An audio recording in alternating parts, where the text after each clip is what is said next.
Hi, I'm Mr. Fear, and today we're going to explore 3 disturbing stories that happened in the snow.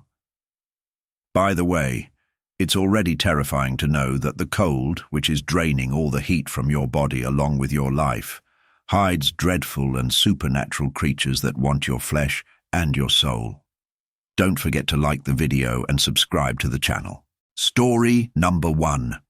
The Blizzard of Whispers.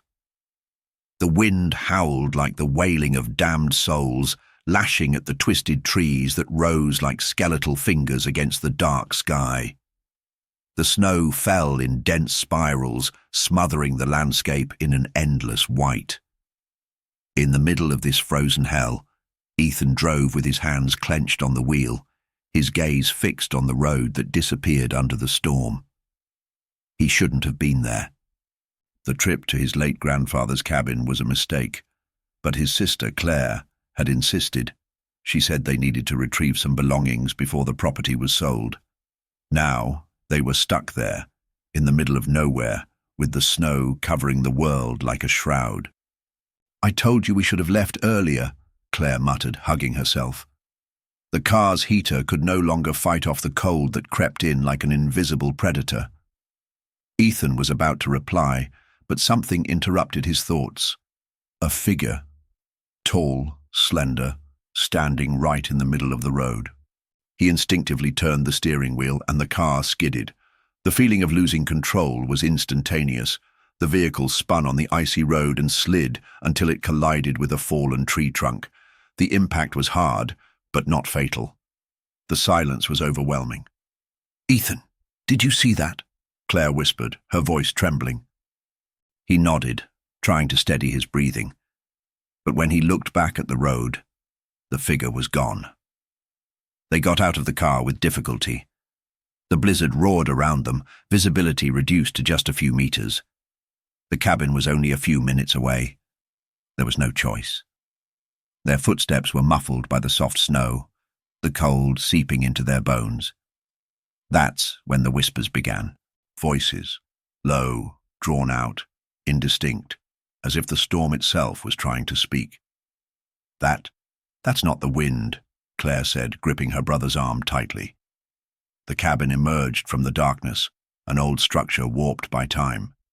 Ethan forced the door open, which creaked in protest before giving way. The inside was even colder than the storm outside. They lit the fireplace, but the shadows seemed to come alive around them.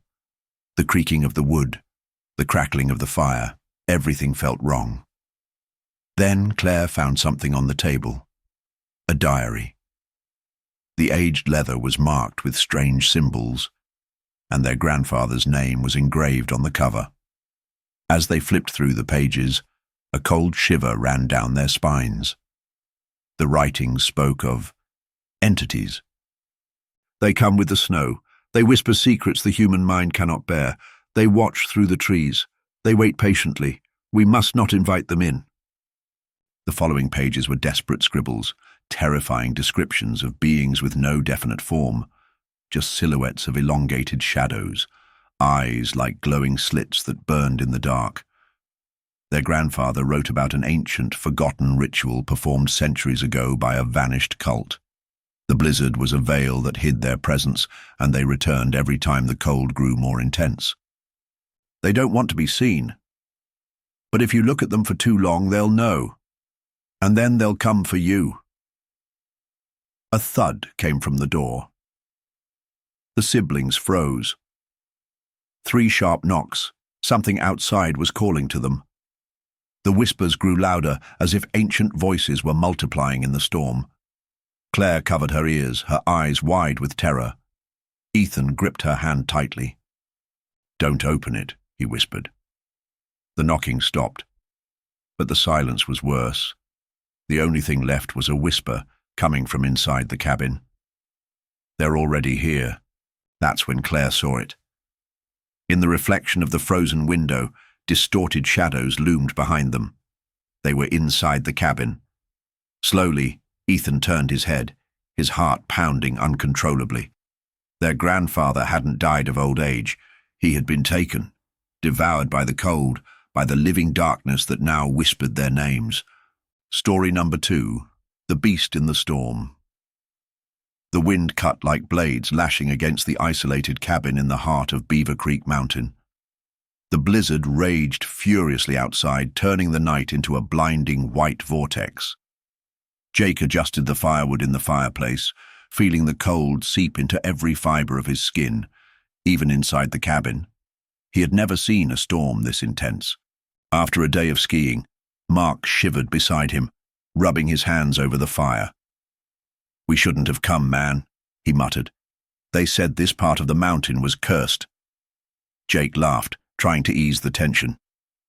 "Do you really believe those stories? Bigfoot, forest spirits. That's just stuff made up by people who've never left the city." Mark didn't laugh. His gaze fixed on the fogged-up window betrayed the growing fear inside him. "My grandfather used to talk about it. He was a lumberjack around here. He told me about something that lurked in the snow. Sometimes lumberjacks would disappear overnight, and you'd hear the sound of a creature roaring." Jake rolled his eyes, but before he could mock his friend, a noise echoed through the forest. Crack. The sound of a branch breaking. Both of them froze. Crack, crack. Footsteps, heavy, slow, approaching the cabin. Mark looked at Jake, his eyes wide. "What was that?" he whispered. Jake grabbed the shotgun that was resting against the wall. His heart pounded against his ribs as he approached the door. The wind howled, but amidst the storm's wails, he swore he could hear something else. A deep breath. Something was out there. He opened the peephole and peered outside. In the midst of the storm, between the darkness and the snow dancing like specters, a colossal silhouette stood out. Tall, broad-shouldered, thick, white fur rippling in the wind. Then, the eyes, enormous glowing eyes, a deep blue, like icebergs in the midst of the darkness. Jake held his breath. That was no bear. It wasn't human. Mark grabbed his arm, pulling him back. "Close it! Now!" he hissed. Jake obeyed, but the sudden silence made the air inside the cabin feel even more suffocating. Then came the smell. A putrid, rancid stench, like rotting meat and wet earth. Mark covered his mouth with his coat sleeve, his eyes watering. A sound reverberated through the walls, a grotesque scratching, sharp claws sliding across the wood, as if whatever it was testing the cabin's strength. Jake cocked the shotgun, but his hands trembled. A deep grunt reverberated through the cabin's structure, a guttural, unnatural sound. "Don't do anything, don't look," Mark whispered, barely audible. "What?" Jake asked, but he didn't have time to hear the answer. The window shattered. A monstrous, hairy arm burst through the shards of glass, fingers long and gnarled like soaked roots, clawing toward them. Jake fired. The flash of the shot illuminated the creature outside for just a second. A deformed thing, covered in snow and dried blood. Its mouth gaped open in a grin of jagged, serrated teeth, as if it were enjoying itself. The cabin shook with a roar of fury. The ceiling groaned. The wind seemed to carry whispering voices as if the storm itself were alive. Mark grabbed Jake. "To the attic. Let's get to the attic." They scrambled up, pushing open the hatch and hiding in the cramped space between the beams, listening, waiting. The silence was the worst. Then the cabin door creaked. Something entered. The stench became unbearable.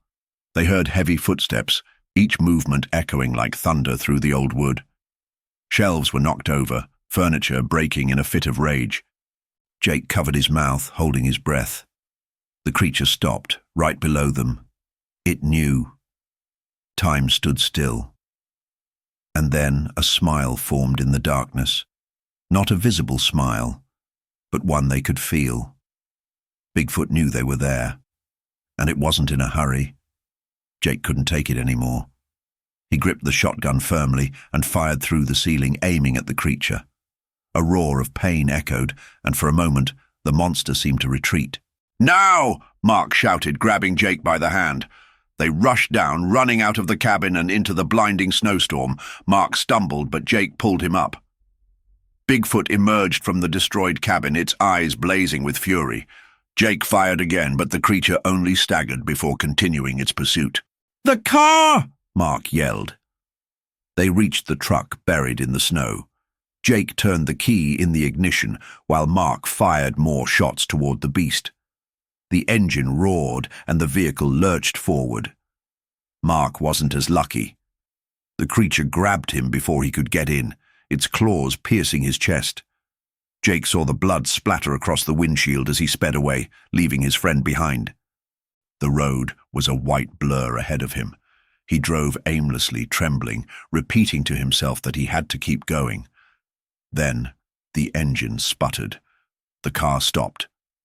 The silence of the storm enveloped him.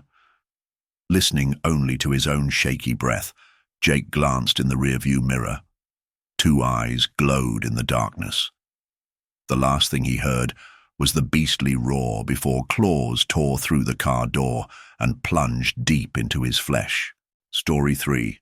Zombie Wolves. The blizzard fell relentlessly on the deserted road that snaked through the heart of the Rocky Mountains.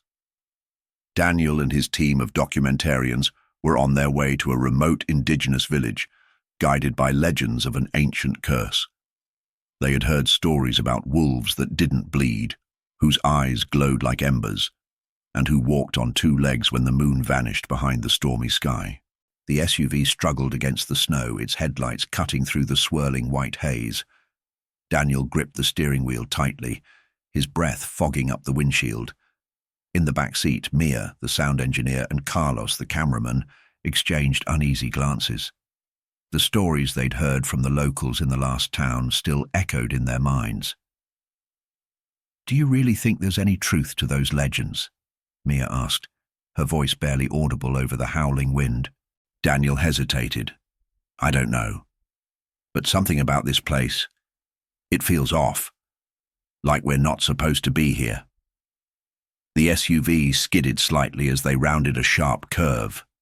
Carlos pointed ahead. "There. I think I see something." Through the snow, a faint light flickered in the distance.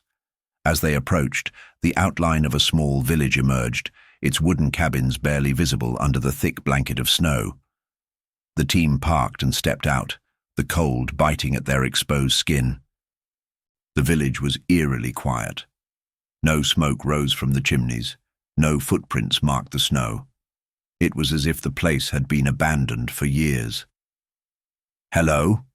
Daniel called out, his voice swallowed by the storm. No response. They moved cautiously, their boots crunching in the snow. Mia adjusted her microphone, capturing the eerie silence. Carlos filmed the empty cabins, their windows dark and lifeless. Then they heard it. A low, guttural growl, followed by the sound of something moving in the shadows. Daniel froze, his heart pounding. "Did you hear that?" Mia whispered.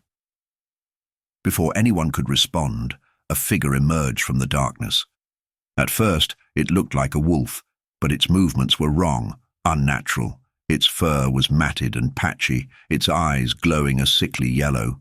And then, as if defying nature itself, it rose onto its hind legs, towering over them. The team stumbled back, their equipment forgotten. The creature let out a bone-chilling howl, and from the shadows, more figures emerged. Wolves, but not wolves.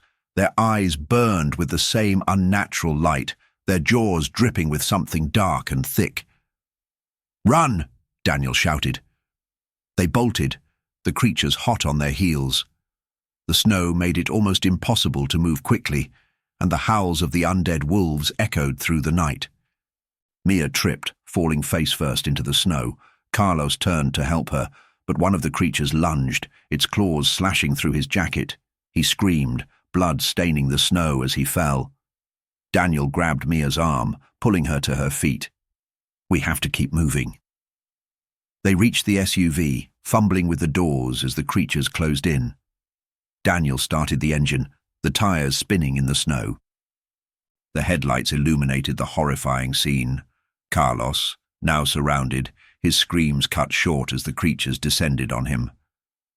Mia sobbed as they sped away, the village disappearing into the storm behind them.